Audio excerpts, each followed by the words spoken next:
background. So I'm a Bitcoiner since 2017, and I'm doing Bitcoin education for 6 years already. My background is in mathematics, physics. I was teaching math, physics, and English, and I fell in love with education. So I was teaching kids from 7 years old all the way to university students. And just seeing kids coming to me, most of their parents, of course, and just telling that, please come and teach my kid at least to get through the exam because he doesn't have the genes on mathematics. And once we met, I figured out in one session that it's not about the kid, but it's about the teachers most of the time, because they didn't have time for them, they didn't have a passion, they just told, like, do your homework at home. So after a couple of sessions, these kids started to love math, and they were doing their own math exercises. And what was the most heartwarming for me was that the parents were seeing the kid differently. They were respecting the kid much more, because suddenly it wasn't about the genes, but it was about the proof of work. So that's how I fell in love with education, and I started to do Bitcoin education, workshops, webinars, consultations, helping teachers, and so on. And slowly transitioning, 3 years ago, I was receiving these pictures from Robert and his family. He's currently right now on the island, and he was telling me, Dusan, you need to come to this place. This is beautiful, this is amazing. I was like, what is it? What is it? He told me it's Roatan. I was like, okay, where is it? Asia, Africa, no idea. He told me it's Caribbean. I'm like, perfect. But then he told me it's Honduras. I'm like, okay, that sounds a little bit dangerous, but let me explore. He told me, okay, dude, you need to come. So I came to the island, but I was like, okay, it's Honduras. I'm a little bit afraid, but let's give it a chance. Let's give it a try. So came here, beautiful place. You all are here. Maybe you are also a little bit hesitant coming to this place, but now you fall in love with it, just like I did. And I spent 12 days roaming around the island and living in Czech village. Who of you knew that there is a Czech village on the island? Anybody? Just a couple of you. So imagine the Czech guys, they are so crazy that they came here, they set up their own village, and I'm from Slovakia, so we used to be one nation before, Czechoslovakia. So I was like, okay, I need to see what the Czechs, crazy Czechs, are doing here. Since they are the biggest beer drinkers in the world per capita, they came here because of beer. They set up a brewery in the east of the island. You can go and check it out yourself. It's still standing. Well, this is why I decided to go to Roatan, because Roatan has this kind of vibe of libertarian and freedom. You see these politicians just hanging there on the right and left. So Roatan has this kind of very freedom-minded spirit.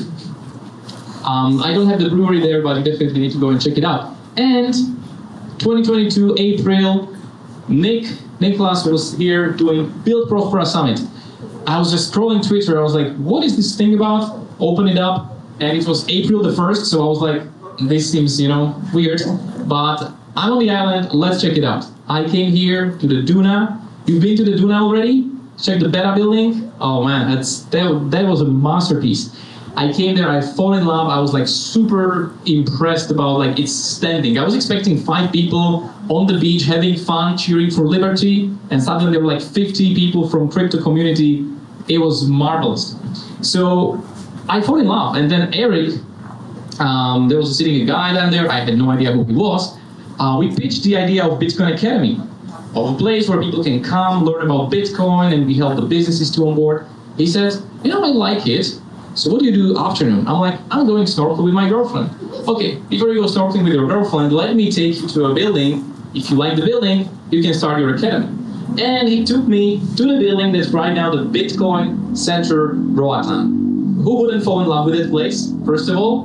And then, second of all, I spoke with Eric for 2 hours about libertarian ideas, Ayn Rand, objectivism, everything that resonates with me like on the top level. And I was like, okay. Then I was speaking to my girlfriend, like, should we relocate from Slovakia? And she was like, oh my God, she's right now with me. We were just sailing a couple of minutes ago. So we're staying here 50-50 of the year. My dad is here with his dog, so I'm slowly bringing my family to the island. So that's the academy. What we did since 2022, this was the first Bitcoin Educators Academy. So these were teachers and people from the island that spent 6 weeks learning about Bitcoin and also how to educate it, how to use the knowledge in their own schools. This guy in the blue shirt, he was a neighbor to Laszlo Heinetz in US, the guy who bought pizza with 10,000 bitcoins. So I was like, tell me more, tell me more. So he had a lot of stories from those years. And then in the end, we gave them a chance, like, who of the teachers would be the most hardworking? In the end, we're gonna take one of them, employ, and he's gonna be, or she's gonna be teaching with us. So in the end, Anita, that you see right there on the right, she was the most hardworking, and she was working with us. Right now she's in the US, but coming back in summer to continue. So it was like a little ceremony on the top of the building. What we are doing regular meetups once a month. The last one we had with the Bitrefill team that was here before, you know, almost 80 people on the top of the center, crazy Bitcoin tournaments, chain duels, and all of that. So yes, so these are the meetups that we are doing here. This is a pretty crazy thing. Who was diving at this spot already? Nobody? Okay, so what is this thing? Emilio, maybe you met him, the scuba diver here in Pristine. He created a diving site and named it Satoshi's Grave. I believe you know who was Satoshi. So if any time somebody asks you if Satoshi is alive or not, you know, you need to tell him he's dead. And he has a grave on Roatan, 10 meters under the water. This is where the grave is. So there's a huge Bitcoin logo with the Satoshi's quotes. And we put a treasure chest with some artifacts, you know, old treasures and some Bitcoin coins. And this is how we were putting it down. And 6 months after we put it there, we were like, okay, let's do some maintenance. Let's see how the thing survived down there. So I was taking it out, and Anita, our teacher, she was taking a video of that. And she showed me, and George was like, open it up, open it up. Oh, now I have a video.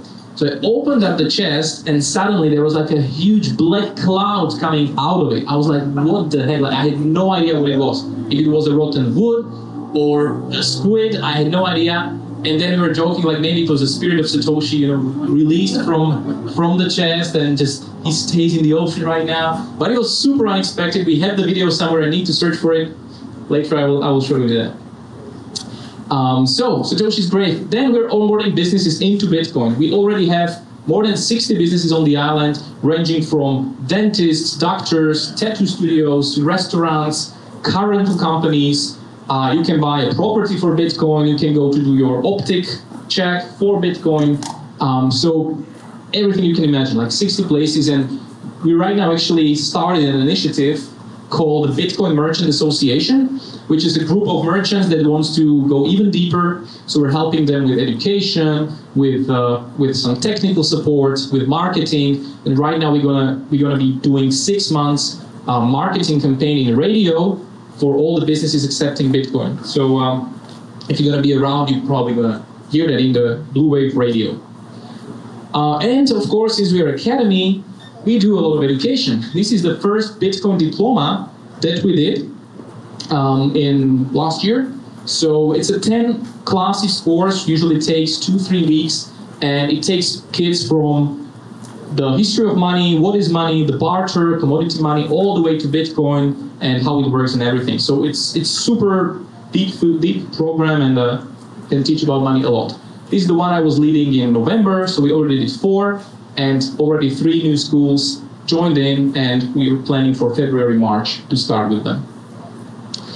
We did a charity run here on the island, so kids were running from 3 schools, taking Satoshis from the beach in the QR codes on the medals, running all the way up to the hill, to the Bitcoin Center, and then we were scanning these codes, redeeming the Satoshis back, and whatever was redeemed, we then donated. So we managed to donate $3,000 to 3 schools to repair their bathrooms, and just help them out with books and some resources. So very, very nice event. How we finance everything? With Bitcoin mining. METH is mostly focused on education. Our goal is to welcome 100 million people in the Bitcoin rabbit hole, but we finance it with mining, because otherwise, you know, education business, it's super tough and it just takes a lot of money. So we are mining in Paraguay. We have 1,000 machines cooled by water, maintaining that. Most of them is ours, and we do some hosting for clients as well. And right now we want to start a project here on the island called the Miner for a Community, where we connect one miner that will be mining solely for a community, let's say French Harbor, And every month, whatever is mined, we're gonna spread to the community based on their work on Wiser app, which is amazing, like a Duolingo on Bitcoin. If you haven't downloaded it yet, definitely do. It's an amazing tool for learning about Bitcoin. And we're going to do batch payments to them through Blink Wallet, which is perfect as well. So this is a very new project, and we're going to crowdfund for the electricity for the miners. So if the electricity is crowdfunded, all the money will go to community that the Bitcoin mine. So this is a new project we are starting this month. So what is new in Prospera? Bitcoin as a unit of account. Maybe you heard about that. What does it mean? Prospera is the first jurisdiction in the world where you can have your company and the books in the company, accounting books, and lead it in Bitcoin. So you don't need to anymore go on every transaction and put like how much was it in dollars and all of that. You can account everything in Bitcoin, in Satoshis, and in the end of the year, you're paying the tax on the amount of Bitcoin that you get. So if it's 100 Bitcoins a year, was your revenue, you're paying 1%, so 1 Bitcoin, no matter the price, right? So it might be beneficial, it might be not, depending on the price of Bitcoin, but this is the first jurisdiction in the world where you can do that. So for companies that accept only crypto, only Bitcoin, this might be super useful for bureaucracy and all the accounting. Bitcoin is here also medium of exchange, so legal tender, you can accept Bitcoin as a payment, which works perfectly, and I should be finishing, right? Basically on the end. METH, what does it stand for? When we were talking about with my co-founder Gabriel what Bitcoin means to us, we see Bitcoin as a tool that can bring us to the age of cooperation, friendship, and fellowship if we have global units and sound money. MET is the word that translates into cooperation, friendship, fellowship, and harmony. So that's why we named our company METH, because Bitcoin is bringing us to the age of MET.